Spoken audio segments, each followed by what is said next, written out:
전도서 8장입니다. 전도자는 앞서 해 아래 인생의 허무함과 지혜로운 삶의 길을 잠언 형식으로 제시하고 나서 하나님의 공의로운 통치에 대해 언급하고 지혜로운 통치자의 권위에 복종할 것을 권면하고 있습니다.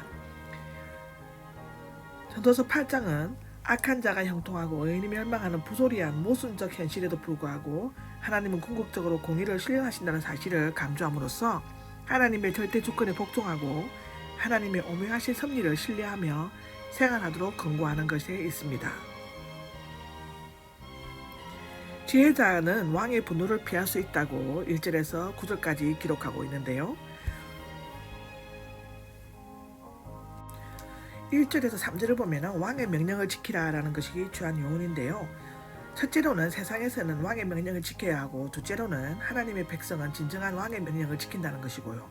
세 번째는 진정한 왕은 오직 한 분 하나님이시다라는 것을 얘기하고 있습니다. 첫 번째, 세상에서 왕의 명령을 지켜야 한다는 성경 기록은 민수기 14장 41절, 요한복음 11장 57절에 있습니다. 두 번째, 하나님의 백성은 진정한 왕의 명령을 지킨다는 것은 출애굽기 16장 24절, 에스겔 9장 11절, 요한복음 15장 17절에도 기록되어져 있습니다. 진정한 왕은 오직 하나님 한 분뿐이라는 것은 성경에 민수기 16장 22절, 열왕기 하 1장 17절, 누가복음 13장 13절에 기록되어져 있죠. 여기 명령이라는 것은 영어로 오더인데요.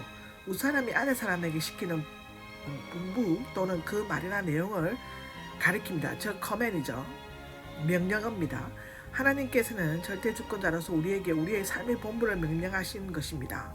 우리의 할 일은 하나님 명령에 대한 절대 복종임을 우리는 기억해야 할 것입니다. 아멘. 본장에서는 하나님의 계획 속에 진행되는 인간 정부의 역할에 대해서 알려주면서 하나님 위임을 받은 대리자인 왕의 명령에 복종할 것을 권고하고 있습니다. 여기에서 복종해야 할 대상으로 언급되고 있는 지혜로운 왕은 전지전능하시며 판단도 되시는 만왕의 왕 하나님을 상징하고 있죠. 성경은 왕의 명령을 지키고 왕에게 충성할 것을 강조하고 있습니다.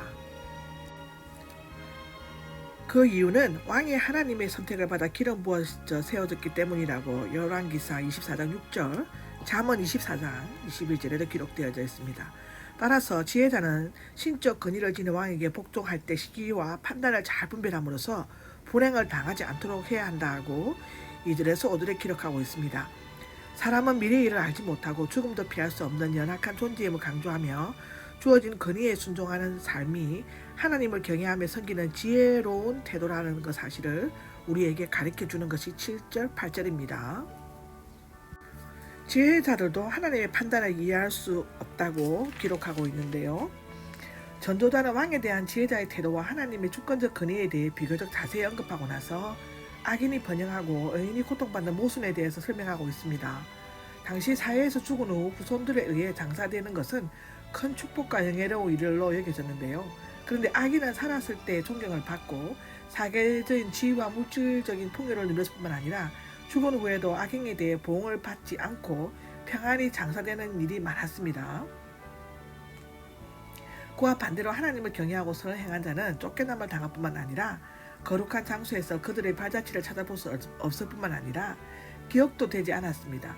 전도자는 이와 같이 모순되고 부정적인 부도덕한 사회성을 한탄하면서 하나님의 궁극적 심판이 있을 것과 하나님을 경외하느냐 여부에 따라서 선과 악이 구별되며 마침내 악은 멸망당하고 정의가 승리하게 될 것임을 확신하고 있습니다.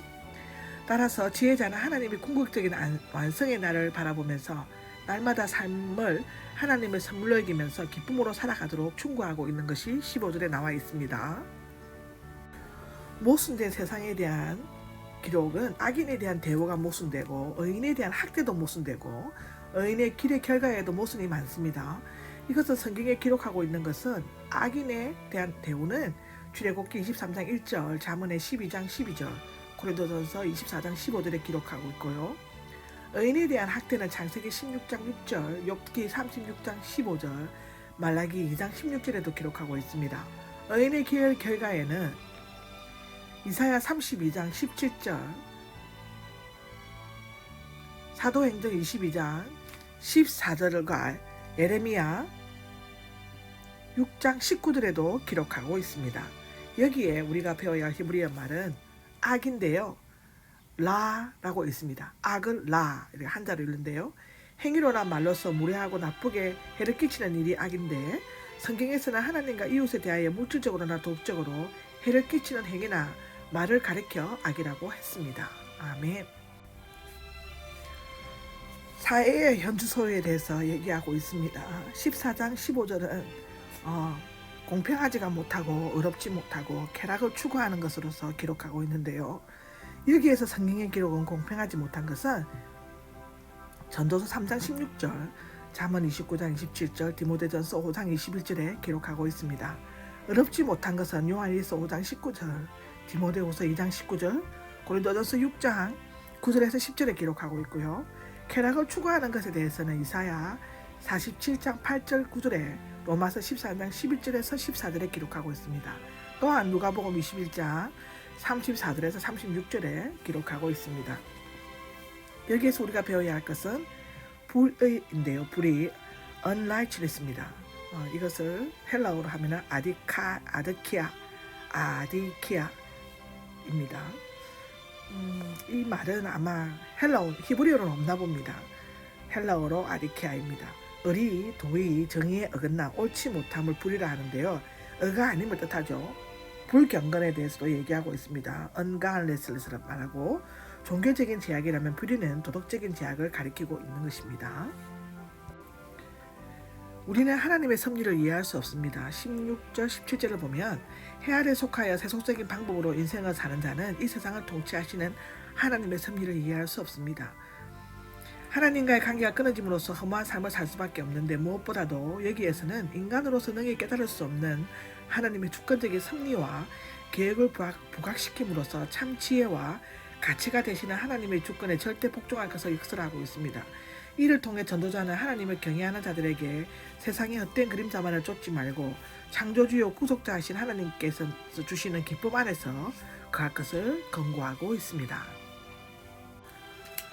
여기서 보면 하나님의 행사에 대해서 말하고 있는 것입니다. 첫째로는 일반 사람들이 깨닫지 못하고, 두 번째로는 무지한 눈으로 보지 못합니다. 세 번째로는 말씀의 지혜를 가진 자만이 알 수 있습니다. 아멘. 일반 사람이 깨닫지 못하는 것은 열왕기상 15장 16절, 시편 39장 5절, 히브리서 2장 15절에 우리 사람들이 깨닫지 못하는 것을 기록하고 있습니다. 그리고 무지한 눈으로 보지 못한다는 것은 성경에 출애굽기 14장 10절, 시편 77편 4절, 고린도전서 12장 16절에 기록하고 있습니다. 말씀의 지혜를 가진 자만이 알 수 있다는 것은 신명기 11장 13절, 전도서 2장 14절, 고린도후서 1장 12절에 그 기록이 있습니다. 신비는 미스터리죠. 궁극적인 실제와의 하나님을 직접적 체험으로 느끼는 것인데 명상을 통하여 어떤 궁극적 실체를 보고서 느끼게 된다는 것입니다. 이것은 사람의 힘이나 지혜로서 인식을 초월하는 것으로 기록하고 있습니다. 아멘.